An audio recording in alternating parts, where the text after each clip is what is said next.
cinta dengan takut itu beda sih.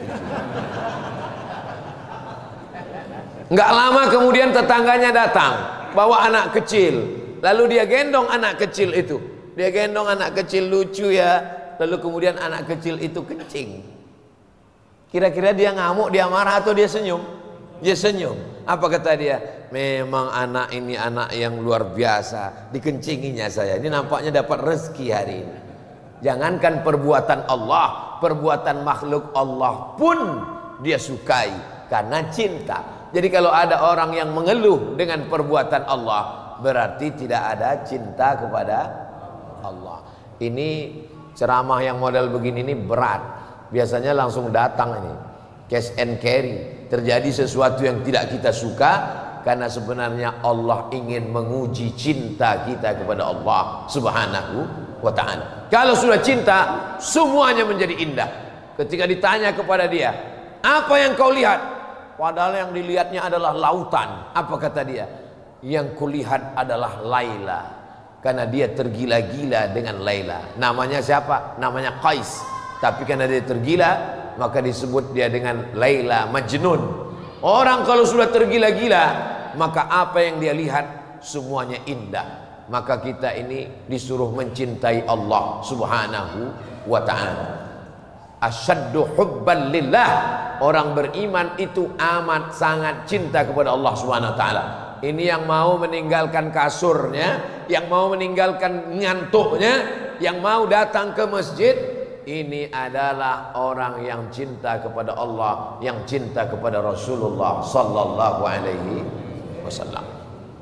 Saya cinta kepada Allah, tapi kalau kepada Muhammad tidak. Itu dulu yang mereka katakan ketika di Madinah. Turun ayat, qul in kuntum tuhibbunallah, kalau memang kalian cinta kepada Allah, fattabi'uni, ikutilah aku. Syarat cinta kepada Allah, wajib cinta kepada Rasulullah sallallahu alaihi wasallam. Apakah Bapak Ibu cinta kepada Rasulullah? Itulah yang disebut dengan gila. Loh, kok gila Pak Ustaz? Cinta sama orang, orangnya kelihatan. Sama Nabi nggak kelihatan, nggak pernah jumpa, nggak pernah ketemu. Sahabat Nabi cinta sama Nabi, dia tidur sama Nabi, dia perang sama Nabi, dia sholat sama Nabi, dia melihat Nabi. Bahkan mereka melihat Nabi nggak percaya sama Nabi. Namanya ada dalam Al-Quran, tabat yada abi. Jumpa dengan Nabi. Bahkan dia senang sekali waktu Nabi lahir. Datang perempuan Suwaibah namanya. Siapa namanya? Suwaibah. Wahai Abu Lahab, ya, keponakanmu sudah lahir. Abu Lahab senang sekali keponakannya lahir. Lalu apa kata dia kepada Suwaibah? Suwaibah, kamu budak saya, kamu hamba sahaya saya. Sejak hari ini kamu saya bebaskan, tidak lagi jadi hamba saya. Itu saking senangnya Abu Lahab ketika keponakannya lahir. Dia pernah jumpa dengan Nabi, ayahnya saudara Nabi. Dia senang waktu Nabi lahir. Tapi ketika Nabi mengatakan, tadi malam Jibril sudah datang kepada saya membawa wahyu, Iqra bismi rabbikal ladzi khalaq, khalaqal insana min 'alaqin, iqra rabbukal akramul ladzi 'allama bil qalam 'allamal insana ma lam ya'lam. Langsung dia marah. Apa kata dia? Alihadza jama'tana, apakah untuk ini kamu mengumpulkan kami? Tabban laka, celaka kamu ya Muhammad. Turun ayat membantah dia. Tabbat yada abi lahabin. Tapi ada orang yang tidak ketemu dengan dia, tidak berjumpa dengan dia, tapi beriman kepada dia, percaya kepada dia, menolong sahabat yang datang ke kampungnya. Waktu itu sahabat ditekan, ditindas, lari mereka semuanya ke Ethiopia. Sekarang namanya Ethiopia, ibu kotanya Addis Ababa.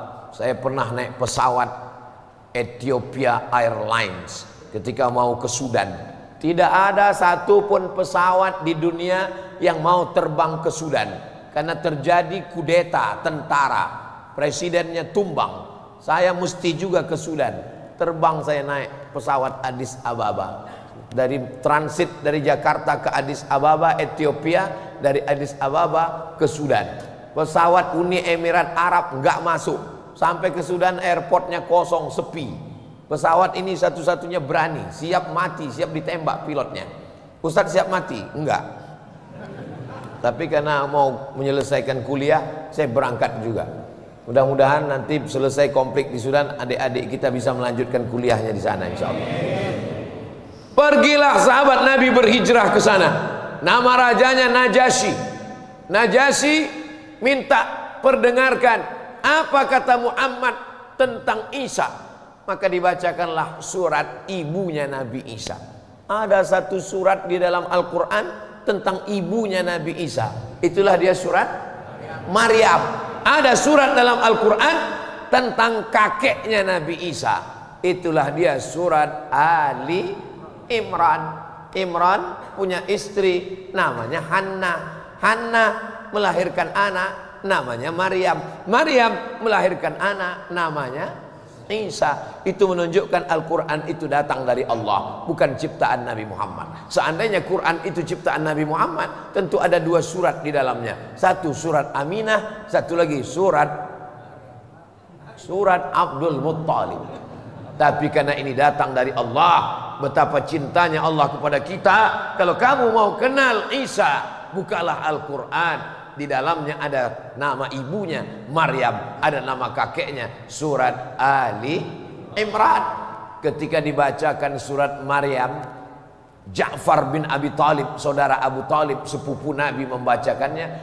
Fa idza ainahu tazrifan, meleleh air mata Najasyi karena mendengar cerita tentang kelahiran Nabi Isa dan bagaimana sakitnya Maryam saat terusir orang Yahudi. Orang Yahudi mengejeknya.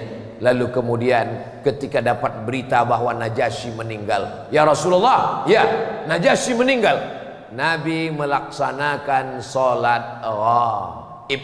Itulah kronologis sholat ghaib. Artinya apa? Ada orang yang hidup di zaman Nabi sama dengan Nabi di Makkah, bahagia waktu Nabi lahir, tapi tidak beriman kepada Nabi. Tapi ada orang yang tidak satu keturunan dengan Nabi. Dia orang Afrika, di Ethiopia, di Habasyah nama kampungnya, tapi dia beriman kepada Nabi. Ada orang yang tinggal di Yaman, tidak jumpa dengan Nabi. Kata Nabi, dia sekarang sedang berada di Yaman, dia tidak jumpa dengan saya. Nanti setelah saya meninggal baru dia datang kemari.